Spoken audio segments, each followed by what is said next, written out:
Welcome to Real Estate Real Talk. This is Marilee Rowley. I am your host. I am joined for episode number 7 by our producers, Camara Holt and Kat Aspel, and our special guest today, Karen Nicholson. I'm so glad you're here. Thank you. It's a pleasure to be here. Well, we appreciate it, and we are so eager to jump into the details of your home renovation story. But I also wanted to say you're also a licensed realtor. Yes, I am. How many years now? Maybe 5 or 6. 5 or 6 years, yeah. 5 or 6 years. How's that been going? I have learned so much, and I've learned a lot. You have learned Good and bad. Well, and your main job here at Selling Salt Lake is as our CEO and operations manager. But you also got your real estate license just to better understand that part of the industry, which was an amazing thing you did. So you have a lot of experience, you have a lot of knowledge, and we're here today to talk about your home renovation experience personally. Yes, that has also been good and bad. Yes, like life. I've learned a lot from that also. Okay, so you're here today, though, to talk to us about a home renovation project that you started at your personal home in, what year was that again? Oh, my. That was over 15 months ago. Okay, so it's been a journey. It's been a journey. So what did you originally have in mind that you wanted to change about your house? When we purchased about 9 years ago, there were these horrible bathrooms, and so I really wanted to change them. But the whole purpose was we had noticed cracks in the corners of our doors, some of our doors, and then downstairs, the ceiling and the walls were. It looked like they were almost like separating, like maybe we assumed it had been a bad tape job. Like there was a gap between the sheetrock from the ceiling and the wall. It was kind of, yes, it just started kind of looking messy. Okay. And so we thought we wanted to redo the bathrooms and then just do some cosmetic stuff. Mm-hmm. And then what actually ended up happening was we got a general contractor like in July of 2023. Okay. I hired a designer. Okay. She brought a wonderful general contractor. He did not show up until December to do the job, to do the work. So that was a long gap? That was a long gap. That was not what we were expecting. We were expecting to start in September. But then he came in December and walked through the house and he said, well, I am really worried about these cracks. I don't think that I want to take your money and then have to come back when the cracks reform. So let's find out why these cracks are here. And he brought in a structural engineer. The structural engineer brought in 3 different foundation companies. Oh. And it was determined that our home, the back half of our home had settled by less than 2 inches, about 1 7/8 of an inch. That was creating, this was creating the cracks. It wasn't a terrible emergency, but we just felt better about having the foundation work done. So you took the time, you took the money, and you had your foundation lifted. Yes, we did, and that was a long process because the investigation, the estimates, those happened through January, February. Then we got on the schedule. That foundation work happened in April. That was kind of brutal. Okay. Describe that, because I think people want to know what is the process for that. And you had kind of a unique solution to yours. Actually, to save money and to save mess, we had the pillars and all the work done inside our home, inside of our basement. And so that required them to jackhammer 18 holes, 3x3 holes, through the basement floor. That's a big hole. Right. 18 of them. And your basement is finished, we should say. Finished. It didn't have carpet in it because we pulled all the carpet out. Oh, okay. In anticipation. Oh. Except for one of the back bedrooms towards the front of the house where there was no settling, no cracking. And that's where our daughter lived and has lived for the last 8 months in this little hovel. And so then once they had those holes dug, then they hand dig down 10 feet or however deep they have to go until they find the foundation, the edge, the bottom, the edge of the foundation. And then from there, they bring in these machines that make lots of noise and shake the house, and they drive steel, 3-foot long steel pins, one at a time, down into the earth until they hit rock.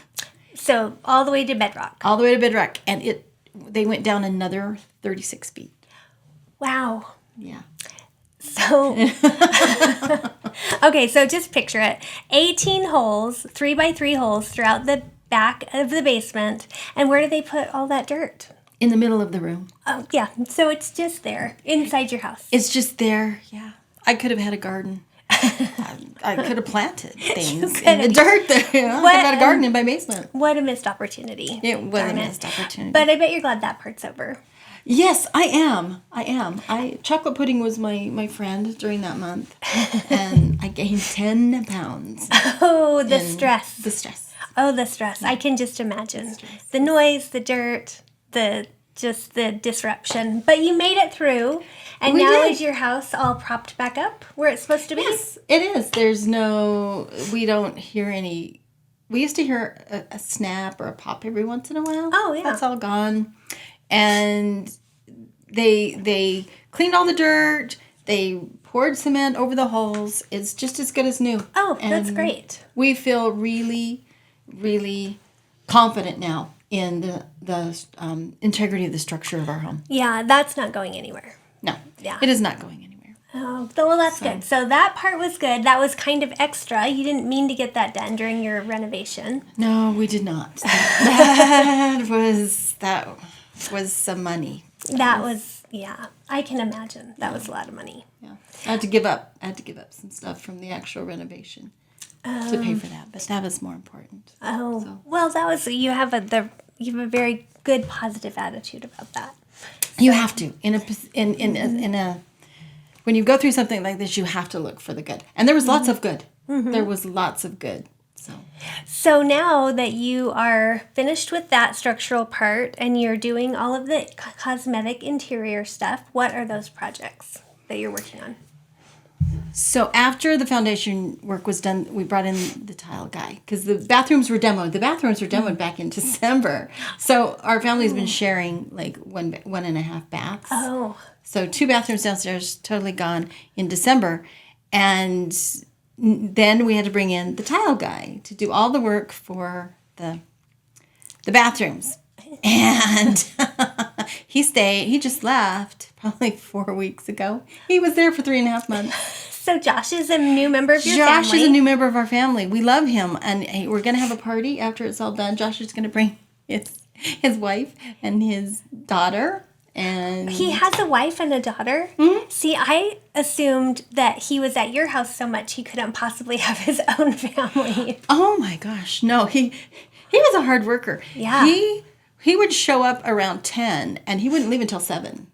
So 10 a.m. to 7 p.m. Yes. Wow. And right. So what did he do? Did he tile your whole house? No. I wish I could remember how many square feet of tile that he actually laid. But he was a perfectionist. Mm-hmm. And if the walls were not perfectly level, he would level them.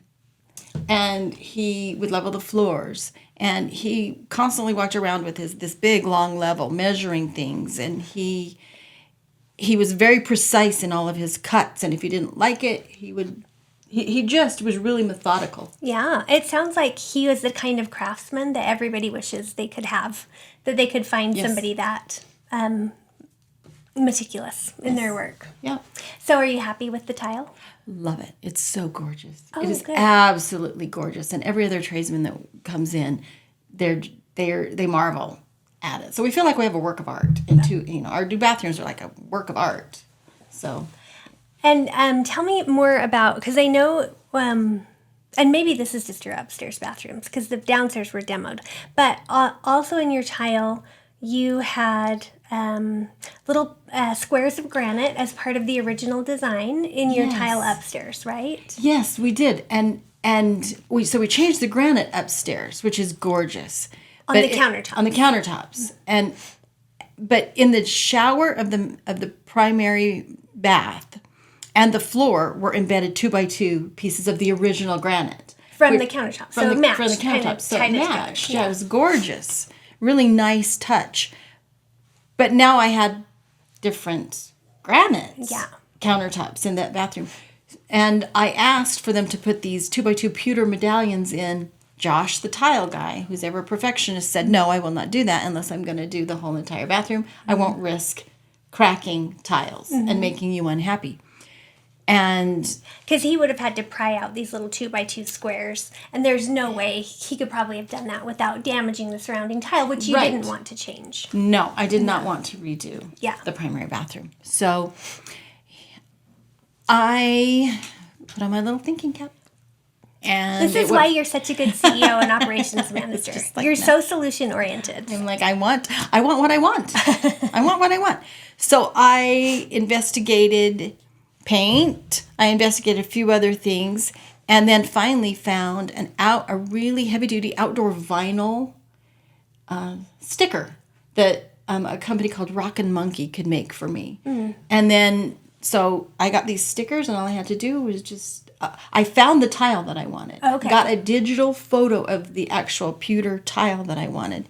And then I just had stickers made. And so I just put the stickers on the floor and around the shower. And I did it one for a test and in the shower because it would be exposed to moisture. And that was back in January. Okay. And it was rock solid. So I just did the rest of the bathroom, and no one can tell the difference. Josh, the tile guy, he just loved it. Oh, he absolutely loved it. That's so great. That's so smart. I mean, who would think of that? That's an amazing solution to that. I want what I want, and it was a lot less expensive. Oh, it cost me $24. Yeah, that's amazing. Rocket Monkey. Yeah, Rockin' Monkey. Rockin' Monkey. Okay, yeah. Rockin' Monkey. And so you've the bathrooms are getting done. I know you did a butler's pantry. Made a butler's pantry out of your regular pantry. Yes, a little mini butler's pantry. And I had a vision. I had a plan. I sketched it all out on graph paper and presented it to my general contractor. And he said, "Okay, I'll do it." And it has turned out absolutely gorgeous. It's just. Good. And I wanted him to do a pocket door. He didn't want to do the pocket door. He tried to talk me out of the pocket door, but I wanted a pocket door because our oven and microwave combo were right up against the door. The door would open it, to the pantry. You couldn't get into the oven or the microwave. And if you were in the pantry and someone needed to use the oven and the microwave, you were locked in there. Because the oven door would come down and the door wouldn't open. So it was a great place to hide out. You could get trapped. If you're looking for a hide-and-seek spot. Looking for a hide-and-seek spot. So I thought a pocket door would be a great solution. But what we ended up doing was compromised on these swinging cafe doors. Oh, smart. Yes. Yeah. Which was just, I found the same Naughty Alder doors that are the original doors in the house, and they've just been stained, and they look like they're original. Oh, that's so good and so much better. So much better. So you started this project to do a few small things. It expanded into an entire foundation support. You have run into problems along the way. And found solutions. So what do you think, what's the best thing so far? And how far along are you now in this renovation? Well, the plumber comes today to install all the fixtures and the toilets downstairs. And then we just have the floors to do. Oh. The upstairs wood floors will be refinished, and then we will have the basement recarpeted. I don't anticipate that will be finished probably for another month, though. Oh, okay. So you're thinking when all is said and done, you'll be about 16, 17 months into this process of having a couple basement bathrooms redone. Yes. Yes. But do you love your house? I love it.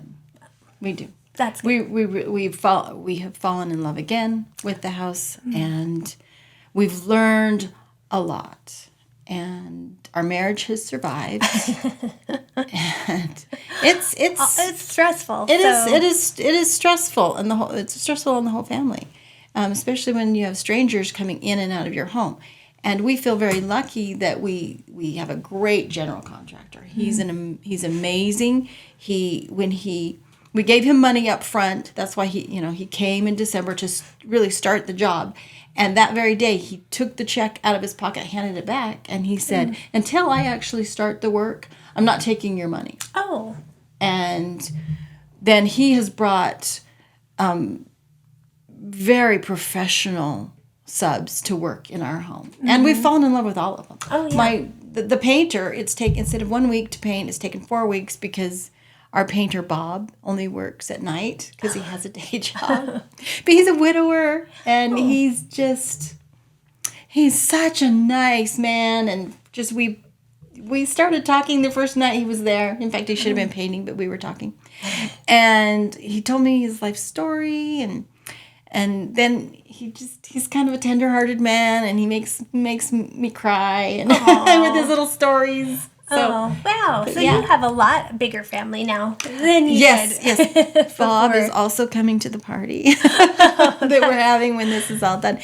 We feel like we've made lifelong friends with these individuals. And in speaking to other people, that's not the case sometimes with the people that they have in their home. There's more tension and more emotion. We just felt like we're lucky. We're lucky to have the home that we have. We're lucky to be able to make it even better than it was before. And we're just not going to get ourselves twisted up over things that really in the end are not going to matter. Like, is this going to matter in 5 years? No, it's not going to matter. Is this going to matter in 3 months? No. Yeah. These little problems are not going to matter. They are. Yeah, so don't give them too much energy today. Right. They're not going to matter in the long run. So would you do it again? If knowing what you know now? Only if Bob and Josh and Nate could come, come with it. Could be part of it. Could be part of it. That's the only way. Not for a while. I'm going to need a long vacation. I'm going to need a long vacation away from this. Oh, yeah. You deserve one. I do. I just don't want to have to get up early and put on clothes in case there's someone wandering around my house. Someone might just walk in, Someone might just walk in. Anytime. Yeah. The back door's always been left open, and that's made me nervous. But oh, yeah. Well, if you had to just choose one thing that you're the happiest about that's been changed, besides the basement being resupported, what would you choose? I would say the butler's pantry. Because that was my vision and my design, and I did all the measuring. I purchased all of the cabinetry for it, and I used to lay awake at night just thinking about it because I was going to make it happen. If no one was going to build it, I was going to build it. And now it's like it's there. It's and exactly like I always. Like you wanted it. Like I wanted. Exactly. And so that's what I love the most because that was kind of a bonus project. Yeah. And everything else was someone else's design, someone else's vision. Well, but this was mine. You made it come to life. That's great. That's great. I can't wait to see it all. I'm sure it's going to be incredible and amazing. Well, you can come to the party. You can all come to the party and meet Josh and meet Bob. They sound fun. They sound amazing. Oh, they're the best. They're the best. If you were just doing a renovation to fix up your house to sell it, what would be the things you would choose? Just if you had limited budget, limited time. Well, if I wasn't going to live in it, I was going to sell it, I would only just invest in paint. I would not put myself through the stress of unless my real estate agent told me that the going through a bathroom renovation or redoing the kitchen would make my home worth more. I might invest in it, but I wouldn't. I would start that project. I would plan for that project and give myself at least 8 months. Okay. That that's just from my experience. Other people might have a different experience, but just to if we were just going to sell our house, I probably would have just touched up the paint and had just the cosmetic, what we thought was cosmetic, done. Okay. But I'm very grateful that we had an insightful contractor that said, I think this is something more. Because if we had just done cosmetic, you just have to do it again. Yeah, you just have to do it again. And then if we were selling the house, and an inspector might come in and he might say, oh, I think that there's a problem. And so we've now uncovered a problem. We can disclose everything, and it doesn't have, we didn't discover that in trying to sell the house. And then have our sale delayed by having to go through the process of the fix, the foundation fix. So I think that's a really good way to look at it. And also for people who are considering doing renovations to their house, but they end up putting it off until they're ready to sell, you miss out on enjoying the beautiful things that you could have enjoyed about your house if you had done it earlier. So I'm always a big fan of when people ask me, how much will it add to the value of my house if I redo the kitchen? My answer is always like, well, how much will you enjoy it? Because you should do it to enjoy it, and then it will add value to your house. But enjoy it while if you're going to invest in it, you should enjoy it. I totally agree. It when you make one little change, then you see other.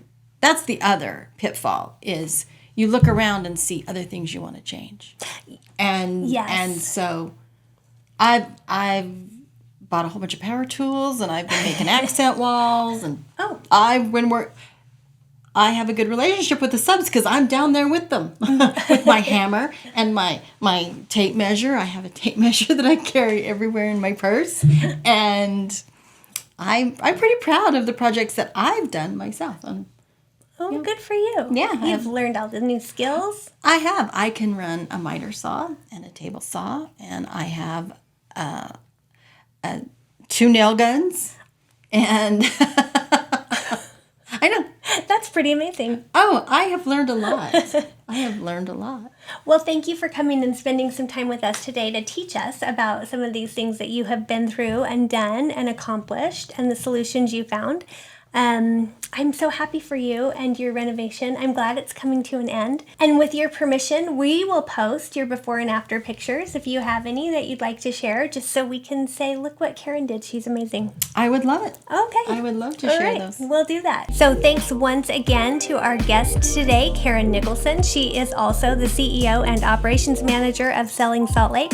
Thanks to Kat Aspel and Camaro Holt, our wonderful producers. I'm Marilee Rowley. It's been my pleasure to be your host today. Please don't forget to check us out on Instagram and Facebook, and keep up with us on our socials. We got a lot of good stuff coming on.